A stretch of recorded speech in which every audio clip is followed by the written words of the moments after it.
Hill Senior Living Community, located in historical Peekskill, New York. Visit our website for further information at drumhillseniorliving.com. Hi, welcome back to Talk with TQ. And as always, I promise to have the most interesting guests I can find on the planet, because I know that you want it interesting. I really do it for my audience. Thank you for coming back. Today, I have a really great guest, and I'm going to be transparent on this. She's semi-family to me. I found out about a book that she wrote, and her name is Patricia A. Boswell. She wrote a book called Caregiving with Love and Joy. Now, I'm not surprised when I think in retrospect of what I know about Patricia. Patricia Boswell was my father's first cousin's daughter's babysitter. And so she was caregiving way back then. And now fast forward, she's a full-grown adult and she's written a book about caregiving. I just made that connection because I know I was a lousy babysitter, so I would never admit that I was a lousy babysitter on the air. But I heard you were a fun babysitter from what I hear. Patricia, welcome to the show, first of all. And please tell me, why did you decide to write this book? The reason I decided to write this book is because when I went back into the health field in 2008, I couldn't believe after 20 years that nothing had changed in the way people were caring for folks, especially at home too, that there wasn't enough education about how to care for someone, whether they were home or even how to advocate or manage someone in a facility. Whether it was a nursing home or rehab, they just didn't know what to say, what to do, what the questions should be, how to utilize social workers. It was just, they were just like floundering around to me as far as how to care. And the person that was suffering was the person that needed the care. So that's how I really took it to another level. When I went back in 2008, I wasn't sure if I was going to stay in the health field. But then as I continued to progress in it over a 2 to 3 month period, I had an opportunity to be hired as a hospice nurse and to be trained. And I actually liked hospice. So then I winded up staying longer in the business along with all my other businesses. So I am in the healthcare business now for 14 years with home care and hospice. And my specialty is Alzheimer's, dementia, hospice, and just general home care, case management, and consulting on that too. So I know that your credentials are really impressive. You're an LPN and you also have an MBA. And when I was looking at the book and I was looking to see like what your credentials were, I thought that was a very interesting combination of credentials. And you actually addressed it in the beginning of the book. And maybe you can talk a little bit about that. Right. I initially went to Bronx community to be an RN. As I mentioned in the book, that I had relatives that were nursing, and when you have nurses and teachers, that sometimes that's what you follow suit. But then I recognized that I really enjoyed business. So as I always say, I use business and nursing and business, because you're always assessing and observing. And in business, I do that where most people aren't doing that. And then you also, in business, you have to advocate too. So you learn that from nursing. And then in business, I learned to be, because I have an operations background, you got to put operations and processes in place, which I find the health field doesn't always have. So you're right, it's a great combination. And I use it every day because I like to keep in mind that I'm not going to work crazy. It doesn't make sense to work crazy. There's always better ways of doing something to make it, not that it's easier, but it makes more sense on how you can think, feel, and have success at the same time and be a leader in whatever you're doing. So how long have you been involved with caregiving for people with Alzheimer's? I would say probably the whole 14 years. So you just kind of went right in feet first, it sounds like. Well, what happens is when you're doing hospice, you wind up being involved with people that have dementia, because that's one of the diagnoses that allows you to go on hospice is Alzheimer's. So I was being a case manager and also a critical care end of life hospice nurse, because not only was I doing the case management, but when people get to the end of life, there's a period of maybe a week or two that they really need critical care assessment and observation, and working with the family with bereavement and all the other things that go in hand with end of life. So I got to see a lot of different situations of home care and end of life. And a lot of the patients were, I wouldn't say a lot, but it was a good balance with Alzheimer's. And then also working in the facilities, you have more Alzheimer's patients. So I had the opportunity to also manage that. So that's why I saw that there was a lot of different things going on in people's lives that had to do with caring for people with Alzheimer's. And then also there's certain things that you might, situations that you might be in, that you can use certain techniques with other diseases too, as far as caring for someone. So some of it's genetic, and some of it, is organic. Some of it is, this is the way you do it. So that's the one thing about caregiving. It has a lot of different dynamics, dealing with the situation. But I felt like with Alzheimer's, people really did not understand the disease. And there's just in the United States, there's 6 million people with the disease right now. And there's over 11 million people that are caregivers that really do not have a good understanding how to work with the disease. They sort of fall into the situation and it becomes very stressful. So I know that a lot of people lump dementia. I know many people lump dementia under one umbrella of Alzheimer's, but that's not the case. There are different types of dementia. Now, what I liked about the book, and I'm going to tell the audience this because I would bet dollars to donuts that most people know somebody that suffers or knows of someone who suffers from dementia. Many of us have had to deal with it head on, with a loved one. Now, in the book, you have a chapter that actually talks about and actually you kind of lace it through the book a bit to recognizing the signs of dementia. Because I have to say personally that grandmother had dementia. I didn't recognize the signs until it was too late. Right. And one of the things about the signs, well, there, when you say dementia or the Alzheimer's, most people have Alzheimer's. Eventually, that's what you see. But a lot of the signs are very similar, no matter what the dementia is, and you Mhm. know, the fact that someone forgets can't find their keys, but then it's not that they can't find their keys, but they don't know what to do with their keys, or they're lost, you know, um, they're becoming forgetful about little things. So if you're living with the person, you're probably going to see it more. But if you're not living with the person, you're talking to the person on the phone, you're not going to see it right away. I've noticed that over and over. So probably if you weren't visiting and spending a certain amount of time on your visits with your grandmother, you weren't going to see it until you were actually talking to her, and she called you one day, and then she called you back in the afternoon and didn't remember that she spoke to you, or she called you and she's still talking about the same situation that she talked to you in the morning. That's a good sign, Yeah. or if you visited her and she's a very organized person, you start seeing post-its on the wall with people's numbers in a certain spot. That tells you that's a certain situation where, okay, this person put one or two post-its, but when you start seeing 30 post-its, that's telling you something there too. So, because we So all what can, should that tell a person when you see something like that?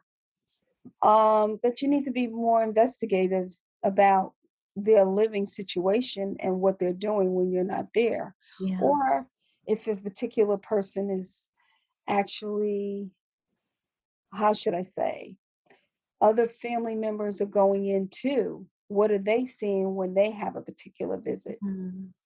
Because they might be seeing something different. And if you're comparing notes, you might be able to put it all together. But saying so and so is just getting old is not a situation. That's not correct because there's a lot of people in their 90s and that are 100 that do not have dementia. So it's not getting old. It's just a matter of they are starting the signs. And the signs that you might have saw with your grandmother, Mhm. that could take up to 10 years to get to that situation, Yeah. you Yeah. know? So you're not going to see it until it really gets really to a certain circumstance where you feel like, wow, this person has a safety issue too. And then some people Yes. too don't do anything. They recognize, wow, could be a safety issue, but they still go months and months without doing anything for that particular person, knowing that there is a safety issue. And then it becomes a crisis issue.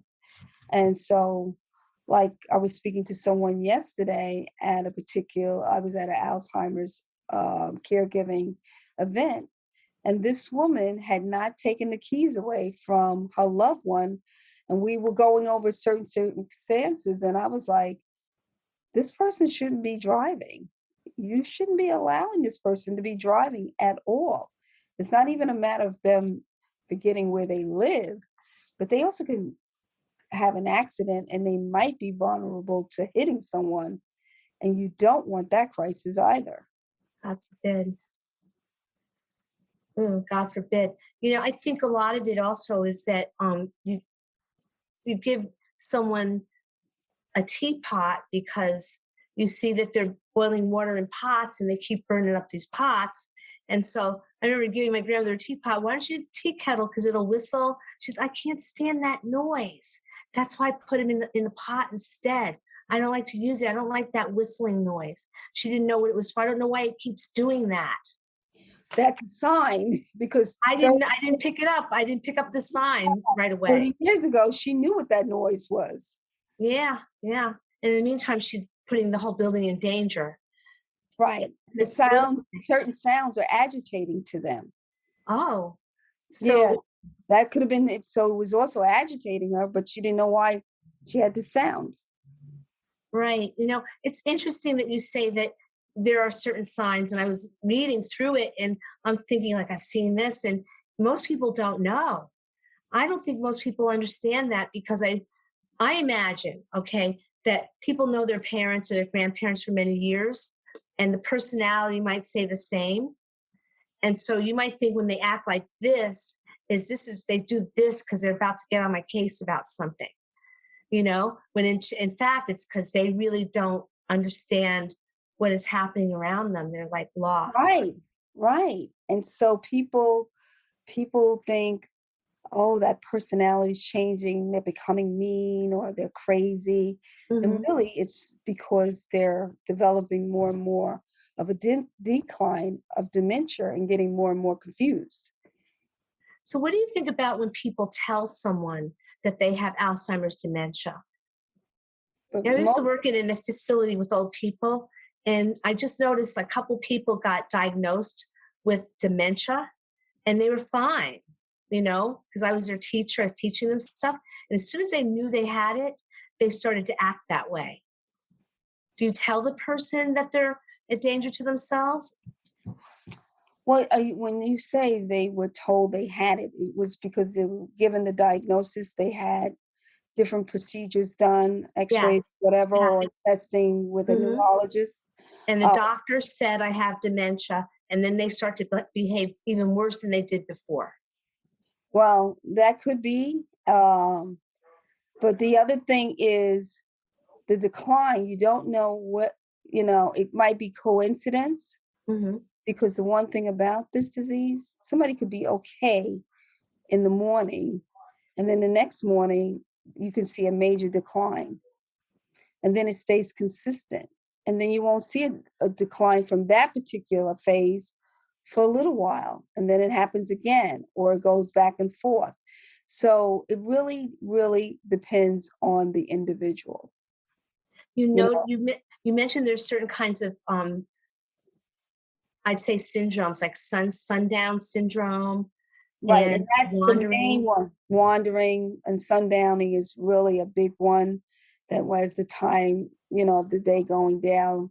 A lot of people get more agitated. They can't tell the difference between night and day. And then they start having hallucinations. So that's why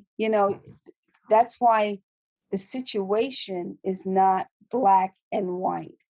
It's so, how should I say? So individualized. That's the best way to put it. It's Mhm, very individualized. mhm. You might have two people that have Alzheimer's, dementia, and they are hallucinating. It's how they're hallucinating, when they're hallucinating. Some people might hallucinate in the middle of the night and wake up because they're dreaming and they're really thinking they're seeing certain things that's happening, or certain things might be causing what's happening, maybe something outside, or they had a very busy day and they're dreaming about the birds. So now they think the birds are in the house, or they've been watching the news and now they think what they saw in the news is now happening to them. And this is what happened to somebody that I was actually talking to yesterday. Her husband had been watching CNN and woke up in the middle of the night and thought he was in a war because he Oh, had been wow. watching segments about the Ukrainian war. So he thought now the war was in their apartment. So Yeah, it can be very interesting. and very, very upsetting and unsettling to the family. Yes, and that's why you have to be really educated and prepared so that when these things happen, you're prepared, you know, that you can say to yourself, oh, this is part of the disease. Let me handle it this way. But if you're waiting till all these things are happening, you're living in the moment. So that's Yeah. what makes it, very difficult and emotional.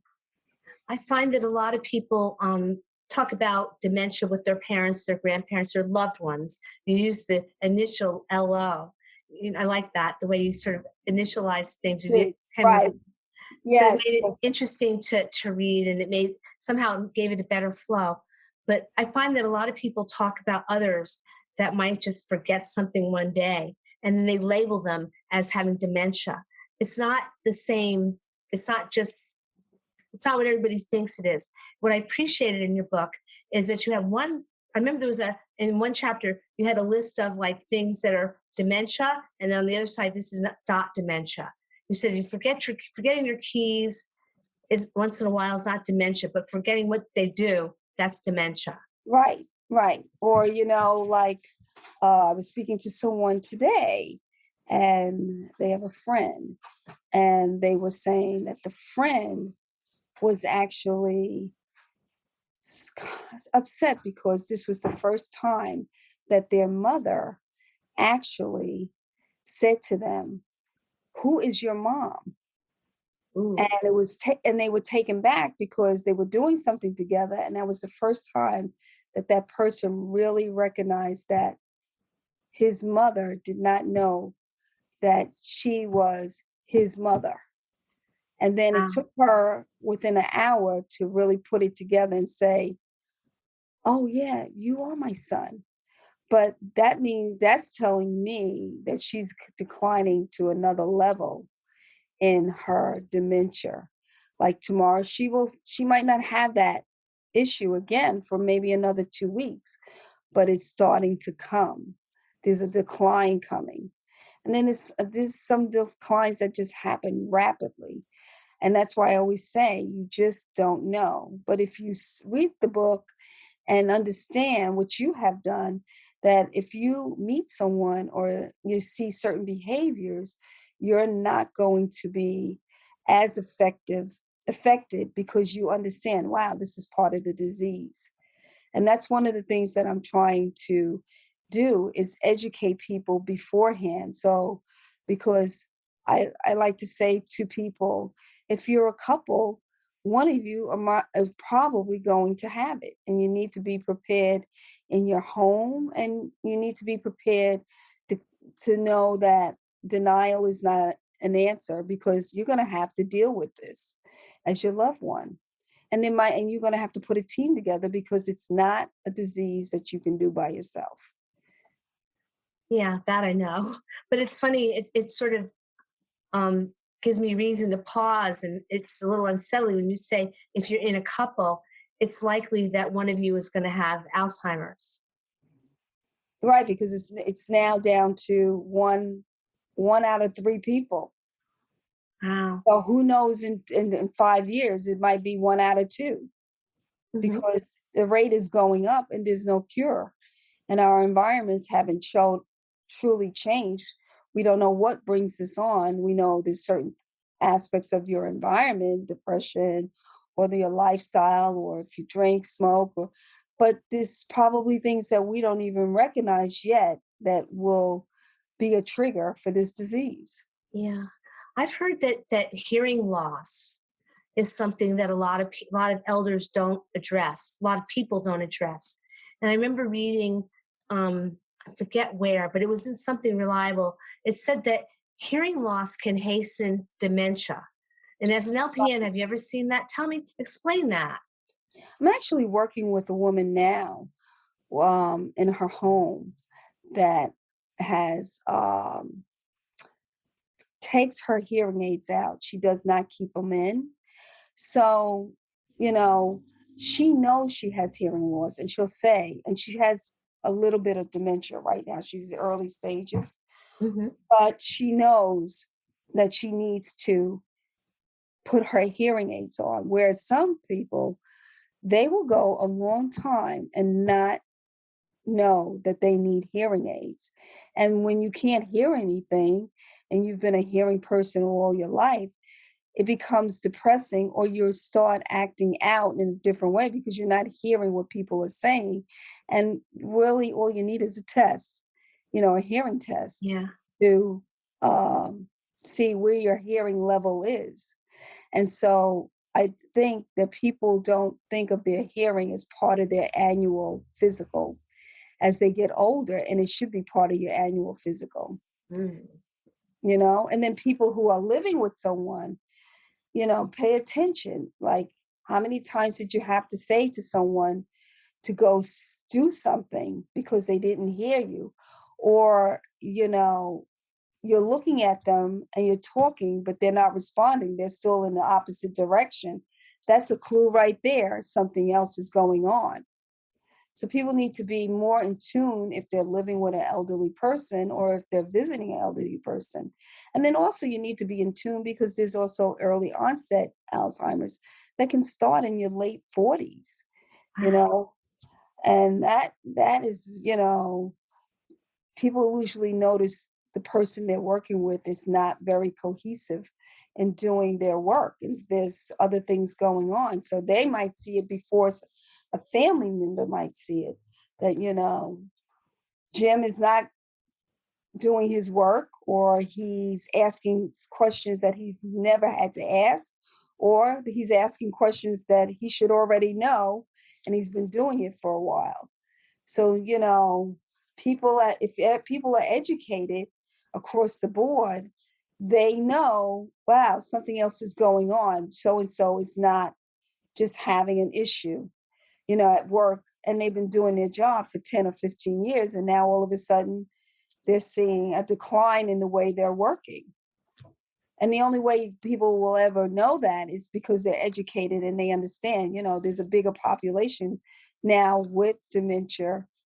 Uh, and we need to be able to recognize that in the workplace or just in a gathering place. What do you attribute the rise in this disease to? I Why think is it rising? I think it's health. I think it has to do with the environment. It has to do with how we're eating. I think there's so many things that's around us now that we didn't have like 50 years ago.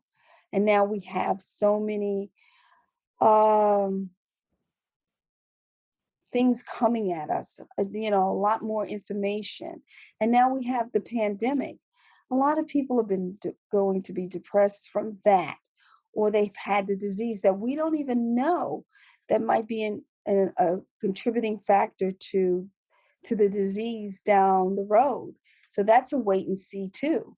I mean, when you have a million people, I always say to people, when you have a million people that have died, that minimum that has affected a minimum of 10 people that's still here. So how is that person. going personally, how is that going to affect them? Is that going to leave one or two people with depression? Is it affecting them financially that now their environment has changed, the stress level has changed, they're now not taking care of themselves or they don't have health care. There's so many contributing factors that could be to this disease that we're still not aware of why it's happening. But yes, it is on the rise. That's very unsettling. I find it depressing actually. And the reason because there are a lot of people um, are in couples, and so you always know, well, you have this person here. I consider it very important for people that are living alone. My grandmother lived alone; she was a widow, and her children predeceased her, and so she lived alone. And so I didn't notice. I lived not that far, even though I spoke to her 2 or 3 times a week. It seemed like everything was normal, but she was bluffing. And you know how I found out, Patricia? One day I called her phone number to check on her, and the phone was disconnected. I was like, what? I was shocked. I called someone else in the neighborhood that she lives, so there was no outage or anything. So I rushed down there. I drove all the way to her place, and I found she was there. And that's when I found out, oh, we have a situation here, like really bad. She was actually living in squalor Right, unnecessarily. really, right. Bank Because account they was don't, packed with money, hadn't paid the rent in 3 months. that's because they lose their timeline and they're confused where they put things and they don't know how to organize things in their mind anymore. Mhm, So mhm. everything and then they become paranoid too about certain things and they become hoarders. Not so much a hoarder. She had a bird, a pet bird, a cockatiel. I have to say, I say, and people kind of laugh a little bit because it's kind of funny. The bird took over her whole apartment, took over. And was like dive bombing anyone that went near her. The time Mhm. I had to tame that thing. And then my poor grandmother was just like, And those type of birds, I've had those birds. They're very smart birds. yes, they are. They're very smart birds, and he probably or she probably knew there was something going on with her. Yeah, It became her protective person. right. Well, animal. Animal, yeah. She loved it. Her Ray Ray. She loved her Ray Ray. Beautiful yellow cockatiel, but took over, and I was in danger when I walked in the apartment. The thing wanted to kill me. Anyway, I mean, it's kind of funny, but it's definitely not. But Mhm. this is such a great book. I think that people should read it, especially if you're over 35 years old, because you might have a parent or grandparent that would need some kind of help. It's caregiving with love and joy. And I'll just tell the audience that when you think about Alzheimer's, you did write something in the book that said that it could turn out to be a very joyful experience. It doesn't have to be miserable to be a caregiver. I do know it's better for your loved one to be at home. So tell people how they can buy it. Okay, you can buy it on any e-commerce platform, Barnes and Noble, Amazon, Books a Million. And if you go to Barnes and Noble and you don't see it on the shelf, they will order it for you. So it's in a lot of different places. There's no excuse, and it is a good read. It's an It educational read. is. This is a subject matter that I really believe that everyone should understand because it's people don't realize they're going to be a caregiver some kind of way in their lifetime. And so this will give you a good read, a nice read, but at the same time, the person that you're caring for with Alzheimer's, you're going to also enjoy them at a lot of times because they're going to be in a space that you're going to learn more about that person. But if it's your loved one, you're going to learn a lot more about your family history. It's the read of the month. It's the read of the decade Yeah. because it's something that people should know about. At the end of this book. I felt like this book should be something we should all know, like we should all know CPR. So I'll say goodbye to you for now, Patricia. Okay, it was a pleasure. Thank you for having me on, Tony. Thank you for coming on the show. And I'll say goodnight to the audience. Thanks for coming to listen to Talk with TQ. As always, I'll come to you with the most interesting people I can find on the planet. Bye-bye for now. Drum Hill Senior Living Community, located in historical Peekskill, New York.